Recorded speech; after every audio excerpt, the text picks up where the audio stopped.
Good morning. Continuing with Chapter 5, that is data handling, today let's see a new topic, that is probability. Now, before going to probability, let's see a relation between chance and probability. Now, what is chance? Chance is something that is taken in everyday life. Yes, we know that in day to day life we come across many such activities, needs, or requirements where we have to take a chance that whether a thing may occur or not occur, yeah, may it happen or not happen. Such chance we are taking in daily life. Now, what is probability? Probability is the study of chance of occurring of a particular event. Now, probability is nothing but we study that the chance that whether that particular event will occur or not. So, study of chance of occurring of a particular event is called probability. For example, taking raincoat on a cloudy day because there are chances of rain. Many times it happens that in the monsoon season, daily we carry the raincoat with us. But while coming or going to our office place or school, the rain does not comes. But the day on which we forget the raincoat at home, that day sure the rain is to come. Next, preparing for a topic in exams because the chance of it coming is more. Now, if we get the news that yes, this is the important topic for the exams, so we will prepare that topic more precisely, more nicely, in proper way. Yes, because we know that yes, most of the part of the paper will come from that topic. Next, buying waitlisted train ticket because the chance of it confirming is high.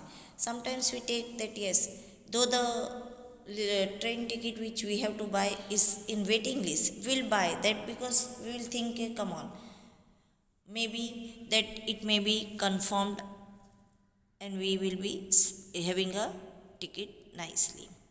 So these are some of the events of chance.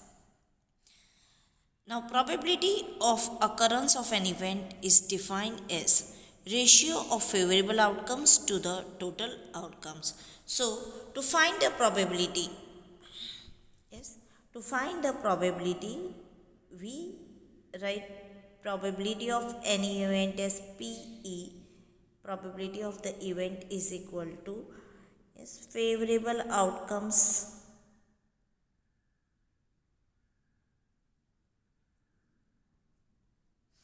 upon total outcomes. This is how we are finding out the probability. So, probability is nothing but the ratio of favorable outcomes to the total number of outcomes. Now, term used in probability. Following are the terms used in probability. Random experiment. An experiment which can result in a case of possible outcomes. Yes, so an experiment which results in some possible outcomes, that is called random experiment. An outcome is the result of the experiment. An outcome is nothing but the result of an experiment.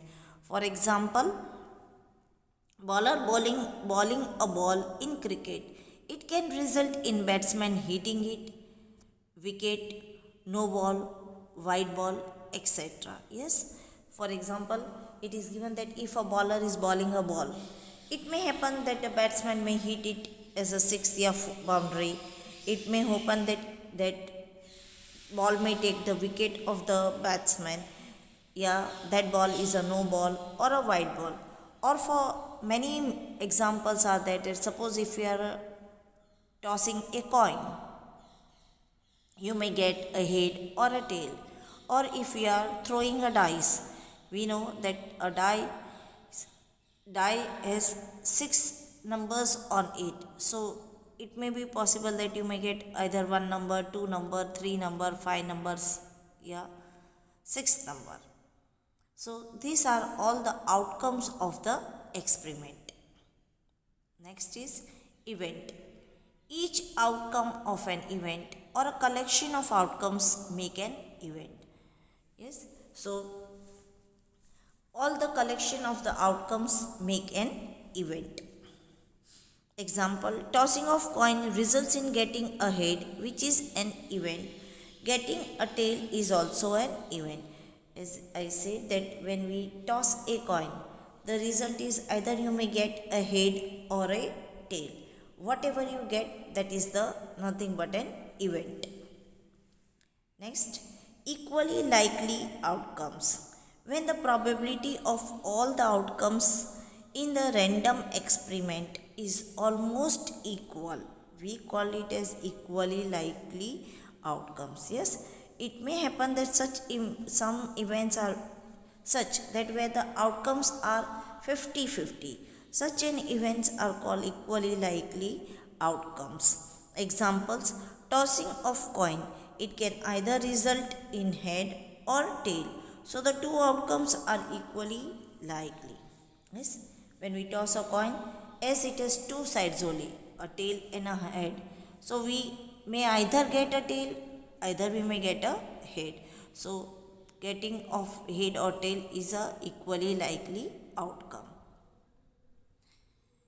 Also, when we are throwing a dice which has 6 numbers on it, so we may have the equally likely outcome of getting either number 1, 2, 3, 4, 5 or 6.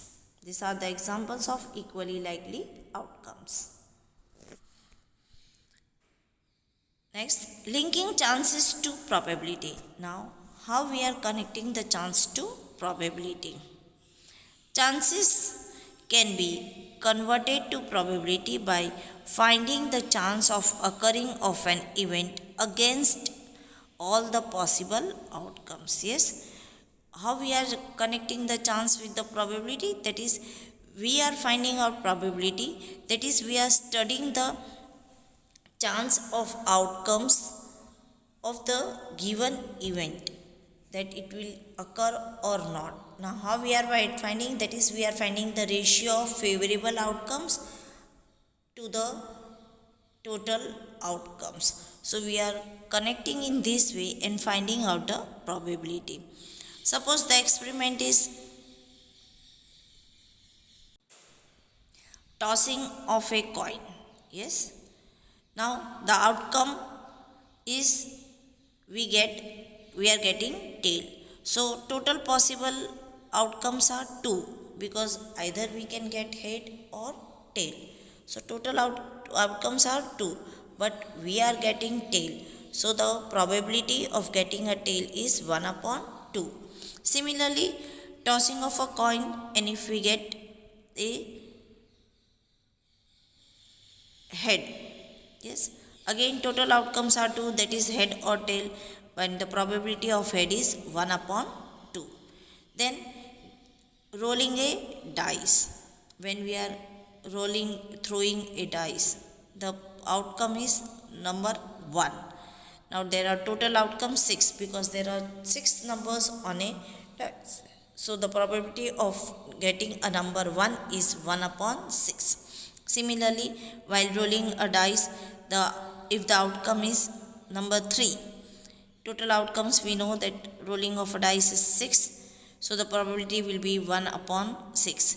Similarly, when a dice is rolled, if the outcome is number 6, total outcomes are 6, and the probability of getting a number 6 is 1 upon 6, because from 6 outcomes only one time 6 can appear. So problem, when a die is thrown, list the outcomes of an event of getting number 1 a prime number, number B not a prime number. In number 2 question, in that number a number greater than 5, in number B a number not greater than 5. Now one example is given, that suppose if we are rolling a dice, You have to give the outcome that it is a prime number.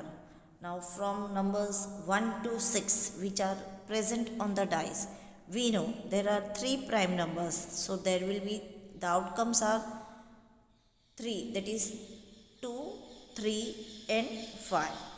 So question number 1, A answer is outcomes of events of getting a prime number are 2, 3 and 5.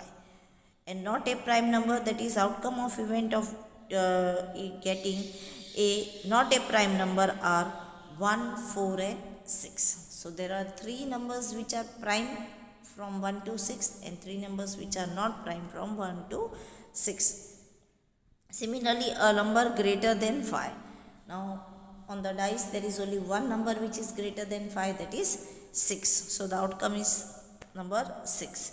And a number not greater than 5.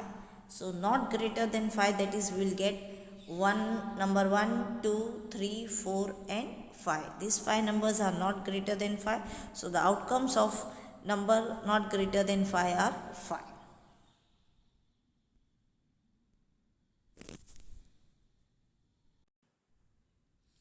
Now, exactly where this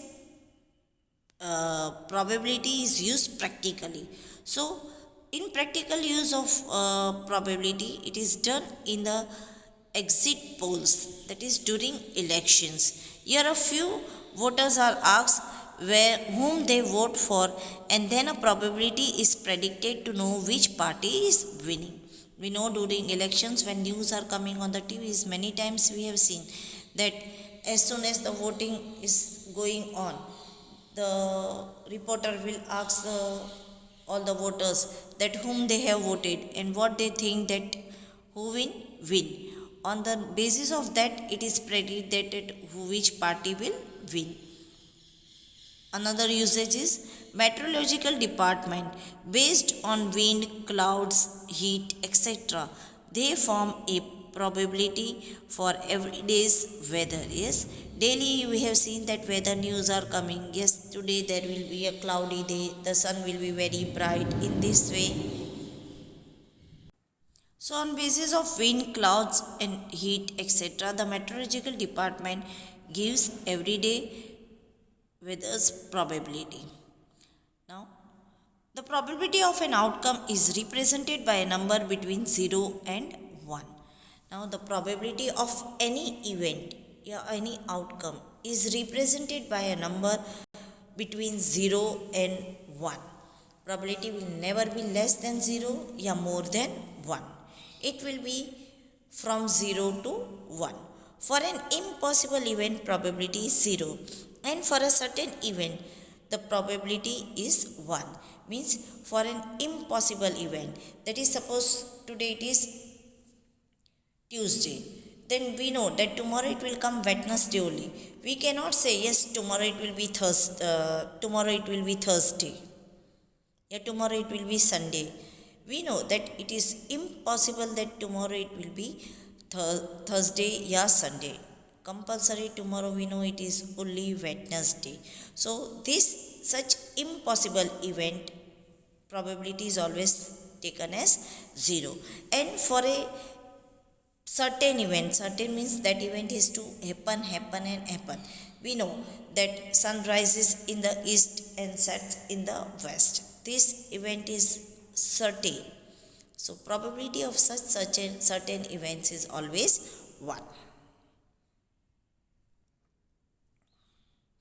And moreover, sum of all the probabilities of an event is always 1.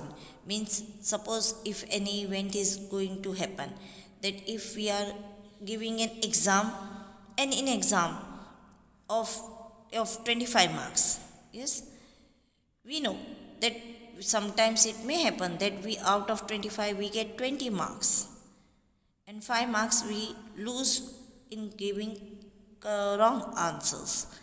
So when we add this 20 marks and 5 marks which we are losing, that we will get all 25 marks. So sum of all the probabilities of an event is always 1.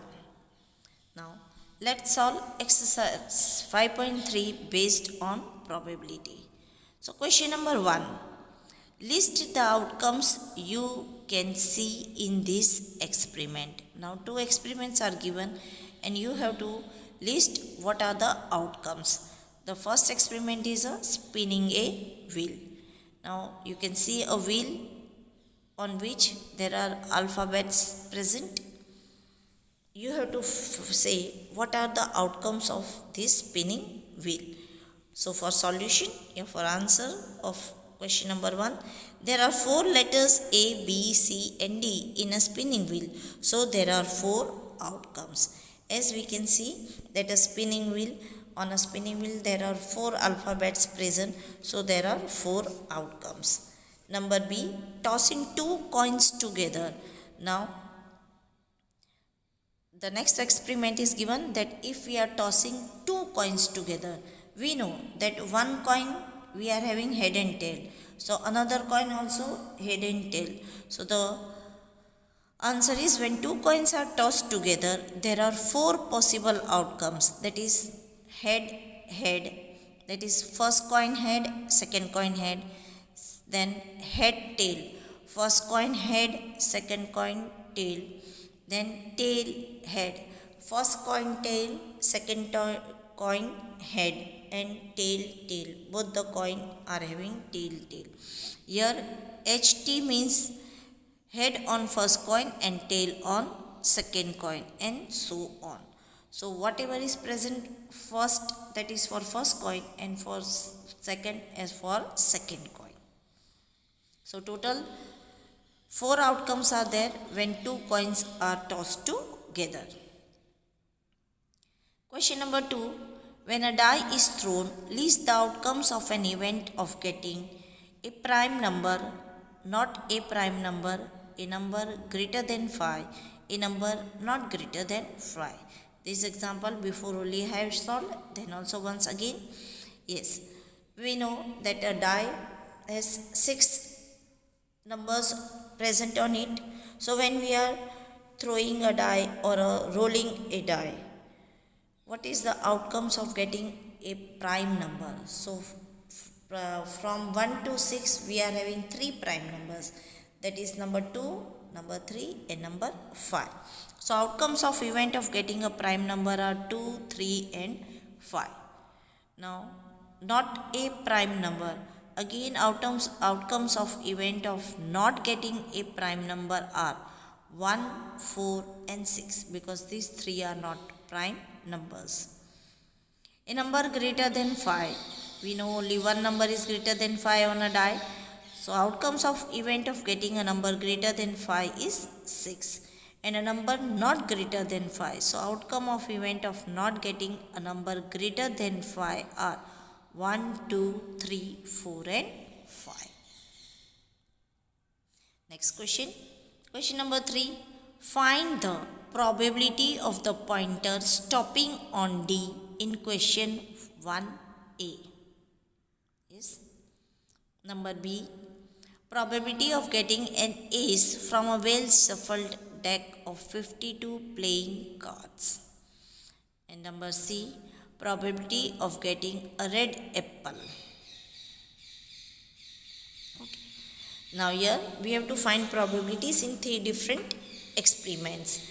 First, it is given that we have to find the probability of a pointer stopping on D in question number 1A. Let's see the spinning wheel here.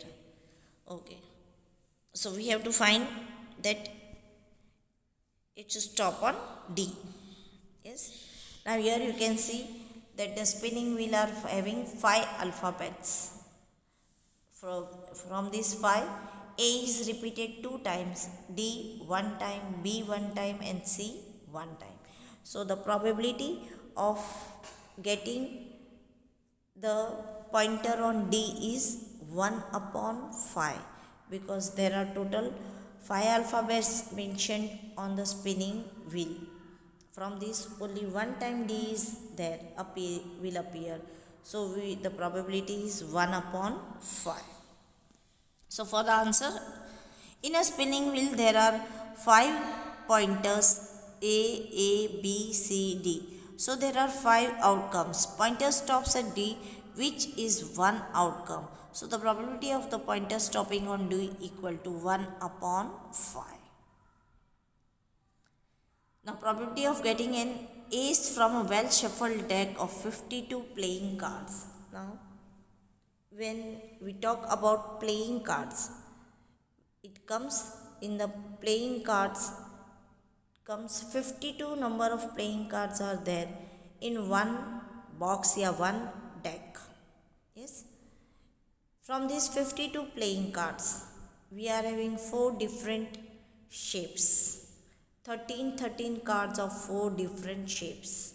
Yes, and all these 13 shapes cards are having 2 colors, that is 26 cards are of black color and 26 cards are of red color.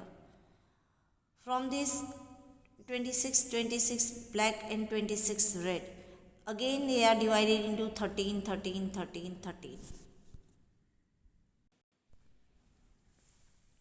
Yes, from these 13 we are having cards from number 1 to 10. Now number 1 card is called ace, and 11, 12 and 13 number card is given a special name, that is jack, queen and king. So all the 4 different shapes are having one ace in their own shapes. So there are total 4 aces in a deck of 52 playing cards. So there are 4 out events of getting an ace. So probability of getting an ace equal to 4 upon 52. This is by mistake 42. It is not 42. It is 4 upon 52. Yes. Now 4 ones are 4.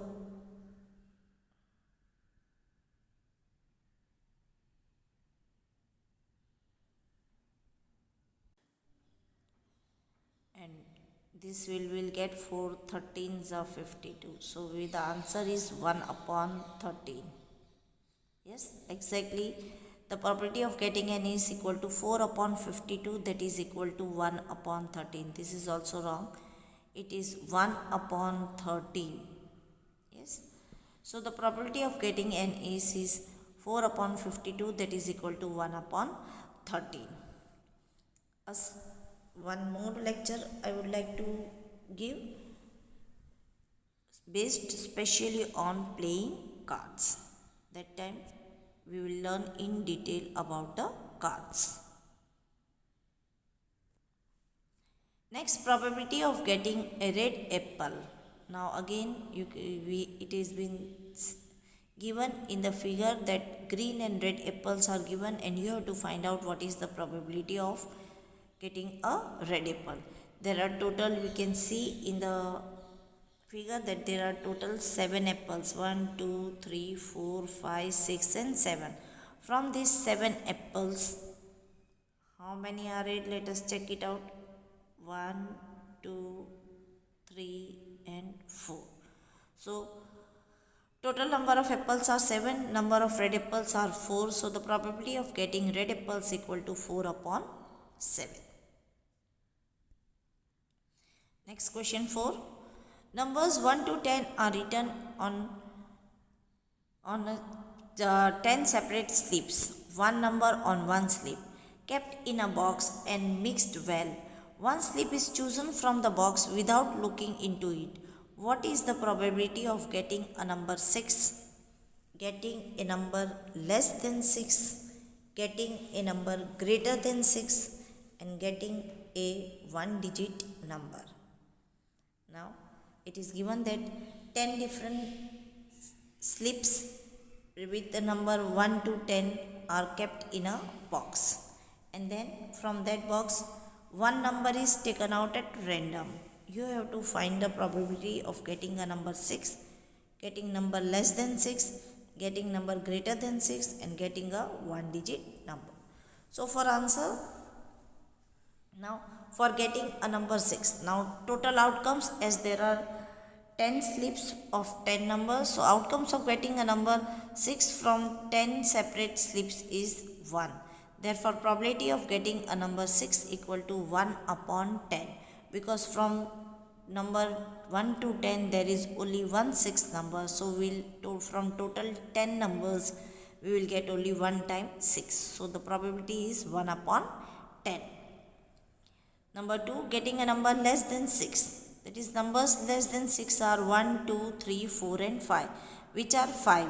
So there are 5 outcomes. Therefore, probability of getting a number less than 6 equal to, from total 10 there are 5 outcomes which are less than 5. So 5 upon 10, that is equal to 1 upon 2. Number greater than 6 out of 10, that are 7, 8, 9, 10. So there are 4 possible outcomes. Therefore, probability of getting a number greater than 6 equal to 4 upon 10, that is 2 upon 5. And one digit numbers are 1, 2, 3, 4, 5, 6, 7, 8, 9 out of 10. Therefore, probability of getting a one digit number equal to 9 upon 10. Next, question number 5. If you have a spinning wheel with 3 green sectors, 1 blue sector and 1 red sector, what is the probability of getting a green sector? What is the probability of getting a non-blue sector? Yes. Now suppose that if you are having a spinning wheel in which 3 parts are green, 1 is blue and 1 is red. You have to find out the probability of blue sector, a blue part, and of not blue part. There are 5 sectors. 3 sectors are green out of 5 sectors. Therefore, probability of getting a green sector equal to 3 upon 5. There is 1 blue sector out of 5 sectors. Non-blue sectors equal to 5 minus 1 equal to 4 sectors. Therefore, probability of getting a non-blue sector equal to 4 upon 5. Yes. Next, question number 6. Find the probability of the events given in question 2. Question 2 was the rolling of a die, in which we have found out outcome of prime number, outcome of not a prime number, outcome of number less than 5 and outcome of number greater than 5. For that we have to now find the probability. So for answer number 6, when a die is thrown, there are total 6 outcomes, that is 1, 2, 3, 4, 5 and 6. These 6 numbers are the 6 outcomes of a die. So for question number 1a, that is not a prime number, there are 3 outcomes which are not a prime, which are prime numbers, that is 2, 3, 5 are prime numbers. So there are 3 outcomes out of 6. Therefore, probability of getting a prime number equal to 3 upon 6, that is 1 upon 2. Similarly, probability of getting a non-prime number. Now there are again 3 outcomes out of 6 of non-prime numbers, that is 1, 4 and 6 are not the prime numbers. So there are 3 outcomes out of 6. Therefore, probability of getting not a prime number equal to 3 upon 6, that is again 1 upon 2. Question number 2a, that is getting a number greater than 5. Only 6 is a number which is greater than 5. So there is 1 outcome out of 6. Therefore, probability of getting a number greater than 5 equal to 1 upon 6. And the last, that is a number not greater than 5. So numbers not greater than 5 are 1, 2, 3, 4 and 5. So there are 5 outcomes out of 6. Therefore, probability of not getting a number greater than 5 equal to 5 upon 6. Dear students, please copy all this in your regular CW. Thank you.